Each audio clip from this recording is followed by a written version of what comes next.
प्रधानमंत्री ने मध्य प्रदेश के करीब 5 लाख गरीबों का वर्चुअली कराया गृह प्रवेश। कहा, प्रधानमंत्री आवास योजना गरीबों के लिए बड़ा अभियान, गरीबों को सशक्त बनाने के लिए सरकार प्रतिबद्ध। राष्ट्रपति ने हरिद्वार में दिव्य प्रेम सेवा मिशन के रजत जयंती समापन समारोह को किया संबोधित। कहा, अध्यात्म का मूल तत्व मानव जाति का कल्याण, कुष्ठ रोगियों के प्रति फैली भ्रांतियों को दूर करने में सभी का हो योगदान। उपराष्ट्रपति का तथ्य आधारित शोध के जरिए इतिहास के पुनर्मूल्यांकन पर जोर। भारतीय इतिहास अनुसंधान परिषद के स्वर्ण जयंती समारोह में कहा, इतिहास को तोड़ मरोड़ कर पेश करने के बजाय सच बताया जाए।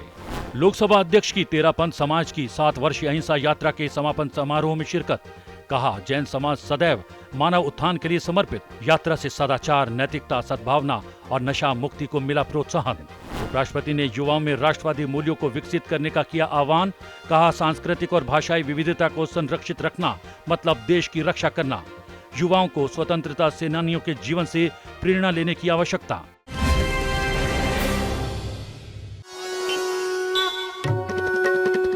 प्रधानमंत्री नरेंद्र मोदी ने मध्य प्रदेश में प्रधानमंत्री आवास योजना ग्रामीण के लगभग 5,21,000 लाभार्थियों के गृह प्रवेशम में वीडियो कॉन्फ्रेंसिंग के माध्यम से हिस्सा लिया।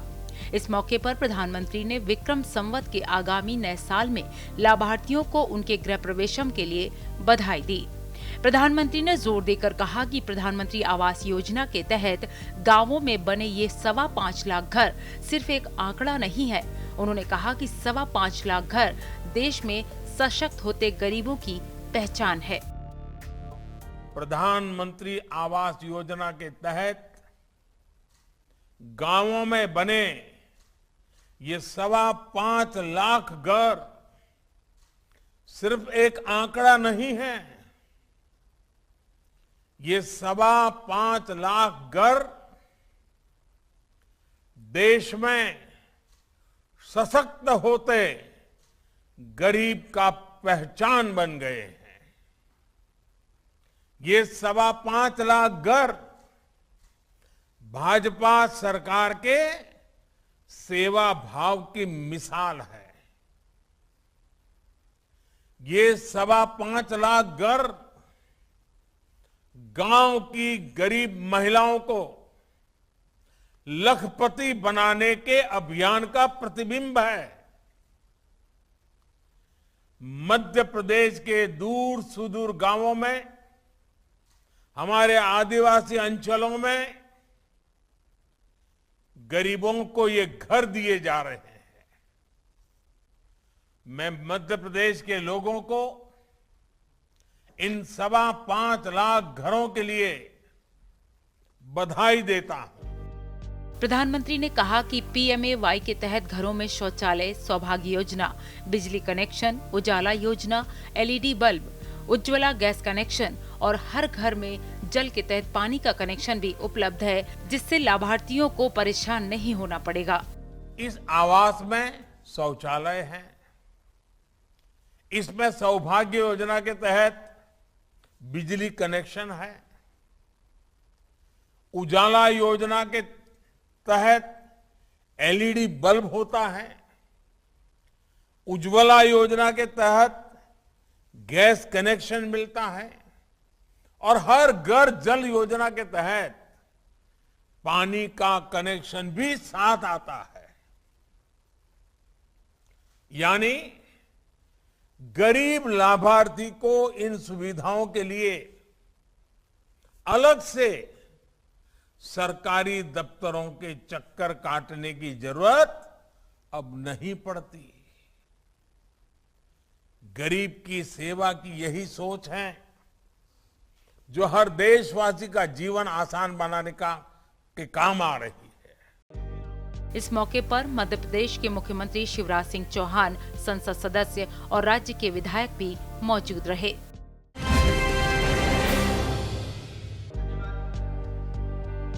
राष्ट्रपति रामनाथ कोविंद ने हरिद्वार में दिव्य प्रेम सेवा मिशन के रजत जयंती समारोह के समापन सत्र में शिरकत की। कार्यक्रम को संबोधित करते हुए राष्ट्रपति ने कहा कि दिव्य प्रेम सेवा मिशन स्थापना के बाद से मानवता के कल्याण में लगातार योगदान दे रहा है। राष्ट्रपति ने कहा कि आध्यात्म का मूल तत्व मानव जाति का कल्याण और सेवा है और दिव्य प्रेम सेवा मिशन निरंतर उसी पथ पर चल रहा है। पतित पावनी गंगा इस लीला की साक्षी भी है और जीवनदायिनी भी। माँ गंगा के इस पवित्र परिक्षेत्र में आकर भारत की अतुलनीय आध्यात्मिक परंपरा को मैं बार बार नमन करता हूँ। देवियों और सज्जनों, अध्यात्म का मूल तत्व है लोक कल्याण और सेवा। अध्यात्म के मार्ग पर चलते हुए दिव्य प्रेम सेवा मिशन की स्थापना की गई, जो लोक कल्याण के मार्ग पर निरंतर आज भी अग्रसर है। राष्ट्रपति रामनाथ कोविंद ने कहा कि ये दुर्भाग्यपूर्ण है कि कुष्ठ रोग जैसी बीमारी को लेकर समाज में अभी भी कई भ्रांतियां हैं, जबकि कुष्ठ रोग से पीड़ित व्यक्ति को किसी अन्य रोग से पीड़ित व्यक्ति की तरह ही परिवार और समाज के अभिन्न अंग के रूप में स्वीकार किया जाना चाहिए। ऐसा करके ही हम अपने समाज और राष्ट्र को एक संवेदनशील समाज और राष्ट्र कह सकते हैं। कुष्ठ रोग के कुछ शारीरिक, मनोवैज्ञानिक और सामाजिक पहलू होते हैं। कुष्ठ रोग से प्रभावित व्यक्ति को बीमारी के दौरान तथा उससे मुक्त होने के बाद भी किसी भी अन्य रोग से प्रभावित व्यक्ति की तरह परिवार और समाज के अभिन्न अंग के रूप में उसी तरह स्वीकार करना चाहिए जैसे कि अन्य रोग से प्रभावित व्यक्ति को किया जाता है। ऐसा करने पर ही हम सही मायनों में एक संवेदनशील समाज और राष्ट्र कहलाने के हकदार बन सकते हैं। राष्ट्रपति रामनाथ कोविंद ने मिशन के संस्थापकों और सहयोगियों को उत्कृष्ट सेवा और समर्पण के लिए धन्यवाद करते हुए बधाई दी।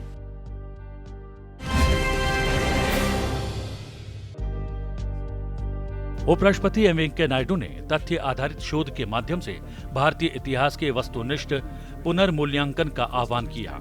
साथ ही इतिहासकारों को सत्य के प्रति प्रतिबद्ध रहने को कहा। उपराष्ट्रपति ने ये बात ICHR यानी भारतीय इतिहास अनुसंधान परिषद के स्वर्ण जयंती वर्ष के समापन समारोह में कही। उपराष्ट्रपति ने संस्कृति मंत्रालय की ओर से आयोजित भारतीय इतिहास अनुसंधान परिषद के स्वर्ण जयंती वर्ष के समापन समारोह में शिरकत की। कार्यक्रम के दौरान उपराष्ट्रपति ने ऐतिहासिक शोध में अकादमिक दृढ़ता दिखाने की आवश्यकता पर बल देते हुए कहा कि भारतीय इतिहास के चुनिंदा या अधूरे वर्णनों के प्रति सजग रहने की आवश्यकता है। उपराष्ट्रपति ने आगाह किया कि एक वैचारिक दृष्टिकोण के माध्यम से ऐतिहासिक तथ्यों को तोड़ मरोड़ कर पेश करने के बजाय भारतीय इतिहास अनुसंधान परिषद की मदद से इतिहास के वैज्ञानिक लेखन को मजबूत करने की आवश्यकता है। History must be history. History must be real. History must be evidence-based. But unfortunately, in our country, because of the influence of these colonial rulers, they have distorted the history. Those distortions should be removed at the earliest. And the factual story of the freedom movement, the revolutionary acts of our youngsters those days, they should be presented in a well-documented manner. And moreover, the national heroes, who are the national heroes? Whoever works for the nation, they are the national heroes. I don't want to call them as regional heroes. People in different parts of the country, in their own way, have contributed to the freedom struggle. But unfortunately, our history books, whatever mentions are there, it is not in depth about wide-ranging various contributions made by various people in different parts of the country. Indian history means India's history. India means all the provinces, all the regions, all the religions, all people, whatever contribution they have made, it should be documented and it should be presented to the people and to the world at large in a realistic sense. Bharat के सभ्यतागत मूल्यों जैसे भाईचारे, सहिष्णुता और शांतिपूर्ण सह अस्तित्व पर बात करते हुए उपराष्ट्रपति ने कहा कि इतिहास किसी भी प्रकार की हीन भावना से मुक्त करने के साथ राष्ट्रवाद के महत्व, सामाजिक सद्भावना और भाईचारे को बढ़ावा देता है। उपराष्ट्रपति ने ये भी कहा कि इतिहास पर कुछ चुने हुए लोगों का एकाधिकार नहीं होना चाहिए, जिसमें तथ्यों को तोड़ मरोड़ कर पेश किया गया हो। ऐतिहासिक स्थानों की यात्राओं का सुझाव देते हुए उपराष्ट्रपति ने कहा कि सभी को सही इतिहास जानने का अधिकार है और हमारी ऐतिहासिक शख्सियतों का जीवन युवा पीढ़ियों के लिए प्रेरणा स्रोत साबित हो सकता है। Despite our geographical variations, linguistic, religious and ethnic diversity, we share quite essentially Indian values such as brotherhood, tolerance and peaceful coexistence. Everybody must be tolerant to hear the other's views, tolerant to respect the people's mandate. You must be tolerant to respect the people's mandate. Democracy is the best system available in the world. And in democracy, the verdict of the people is important. And if you are not happy with the verdict, you must work to regain or gain the confidence of the people. That is the only way. There is no shortcut. इस अवसर पर उपराष्ट्रपति ने ICHR द्वारा भारत की स्वतंत्रता संग्राम पर एक प्रदर्शनी का भी उद्घाटन किया। कार्यक्रम के दौरान माननीय केंद्रीय शिक्षा मंत्री और कौशल विकास और उद्यमिता मंत्री धर्मेंद्र प्रधान, ICHR के अध्यक्ष, ICHR के पूर्व अध्यक्ष, सचिव और अन्य गणमान्य व्यक्ति मौजूद रहे।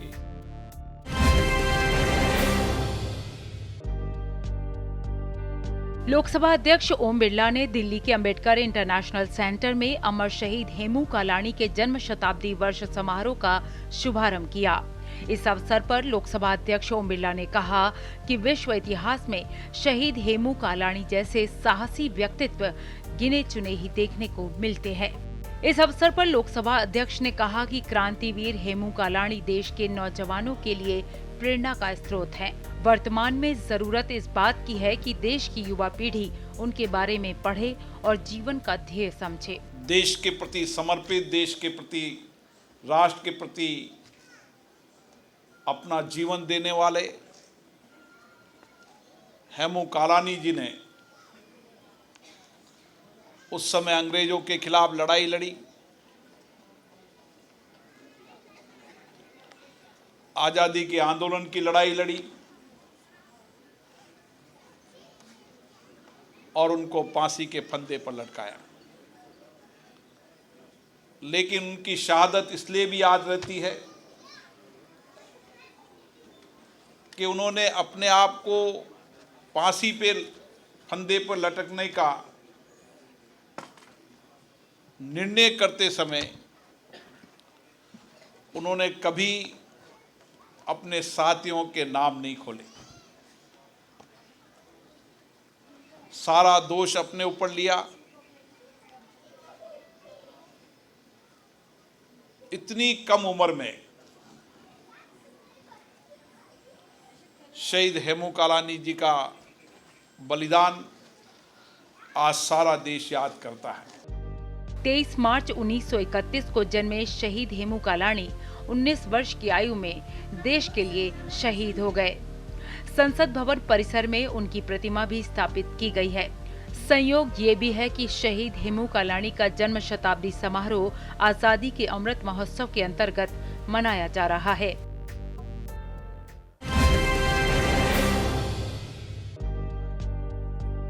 प्रधानमंत्री नरेंद्र मोदी ने श्वेतांबर तेरा पंथ के अहिंसा यात्रा संपन्नता समारोह को संबोधित किया। प्रधानमंत्री ने वीडियो कॉन्फ्रेंसिंग के जरिए कार्यक्रम को संबोधित करते हुए भारतीय संतों की हजारों साल पुरानी परंपरा को याद किया। प्रधानमंत्री ने श्वेतांबर तेरा पंथ के निरंतर गतिमान रहने की प्रशंसा करते हुए कहा कि श्वेतांबर तेरा पंथ ने आलस्य त्याग को आध्यात्मिक संकल्प में परिणत किया है। आपने ये यात्रा 2014 में दिल्ली के लाल किले से शुरू की थी। उस वर्ष देश ने भी एक नई यात्रा शुरू की और मैंने लाल किले से कहा था कि ये नए भारत की नई यात्रा है। अपनी इस यात्रा में देश के भी वही संकल्प रहे, जनसेवा, जन कल्याण। आज आप करोड़ों देशवासियों से मिलकर परिवर्तन के इस महायज्ञ में उनकी भागीदारी की शपथ दिलाकर दिल्ली आए हैं। मुझे भरोसा है आपने देश के कोने कोने में, जन जन में नए भारत की इस नई यात्रा की ऊर्जा को अनुभव किया होगा, उसे साक्षात देखा होगा। मेरा आग्रह है कि बदलते भारत के ये अनुभव आप जितना ज्यादा देशवासियों के साथ साझा करेंगे, उतनी ही उन्हें प्रेरणा मिलेगी। प्रधानमंत्री ने कहा कि किसी भी प्रकार के व्यसन को छोड़कर ही वास्तविक आत्म साक्षात्कार संभव है। जब देश आजादी के अमृत महोत्सव के बीच समाज और राष्ट्र के प्रति कर्तव्य का आह्वान कर रहा है, तो ऐसे में हम सभी को सबका साथ, सबका विकास और सबका विश्वास के साथ साथ सभी के प्रयास की भावना से आगे बढ़ना होगा। आज आजादी के अमृत महोत्सव में देश भी स्व से ऊपर उठकर समाज और राष्ट्र के लिए कर्तव्यों का आह्वान कर रहा है। आज देश सबका साथ, सबका विकास, सबका विश्वास और सबका प्रयास के संकल्प पर आगे बढ़ रहा है।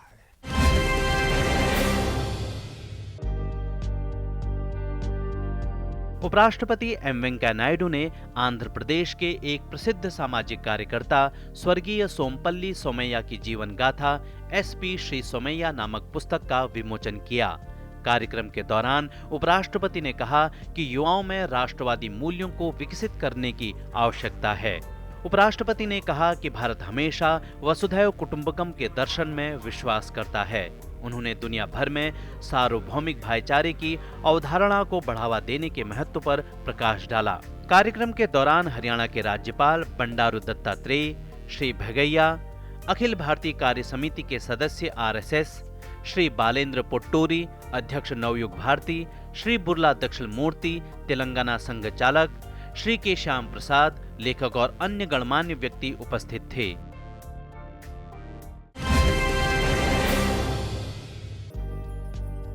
जैन धर्म एक विचार है जो त्याग, सेवा और समर्पण से मानव उत्थान को समर्पित है। लोकसभा अध्यक्ष ने दिल्ली के तालकटोरा स्टेडियम में आचार्य महाश्रमण जी की 7 वर्षीय अहिंसा यात्रा के समापन के दौरान विशिष्ट जनों को संबोधित करते हुए कहा। लोकसभा अध्यक्ष ओम बिरला ने तेरापंथ समाज के प्रमुख आचार्य महाश्रमण जी की 7 वर्षीय अहिंसा यात्रा के समापन के दौरान विशिष्ट जनों को संबोधित किया।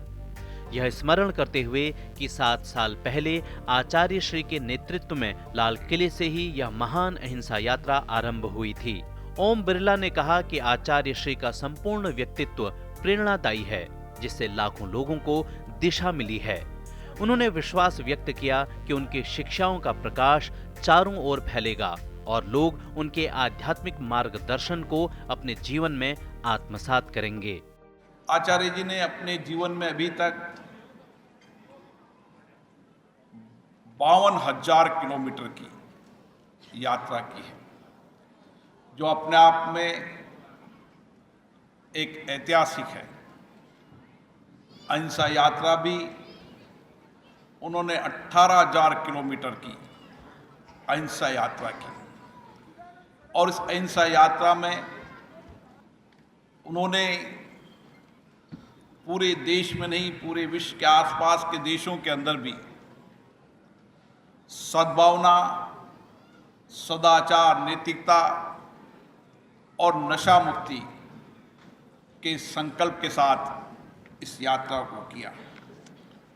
उनके व्यक्तित्व और आचरण से संपूर्ण समाज में एक व्यापक परिवर्तन आया, क्योंकि देश के अंदर पद यात्रा जनमानस से जुड़ने का सबसे प्रमुख साधन है। यह विचार व्यक्त करते हुए कि आचार्य महाश्रमण की इस ऐतिहासिक यात्रा से देश के सभी राज्यों के साथ अन्य देशों में भी अहिंसा का संदेश प्रसारित हुआ है। लोकसभा अध्यक्ष ओम बिरला ने विश्वास व्यक्त किया कि इस यात्रा से विश्व में सदाचार, नैतिकता, सद्भावना और नशा मुक्ति जैसे सदा विचारों को प्रधानता मिलेगी।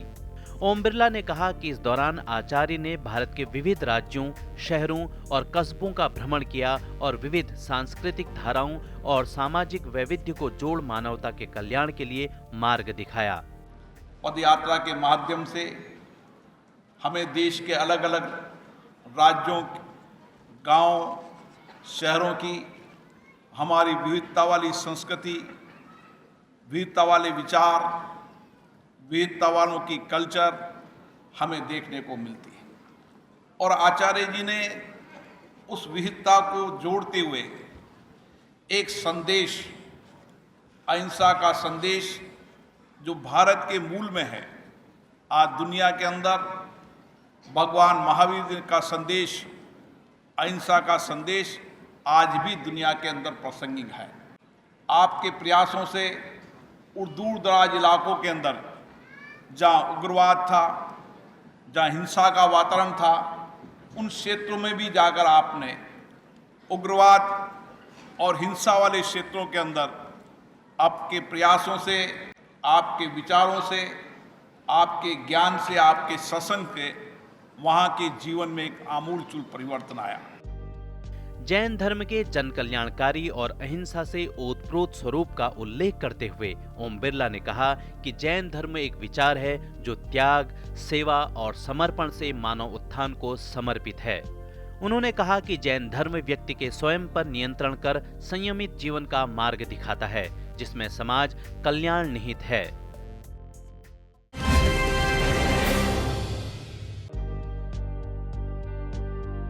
लोकतंत्र में संसदीय समितियों का अहम स्थान है।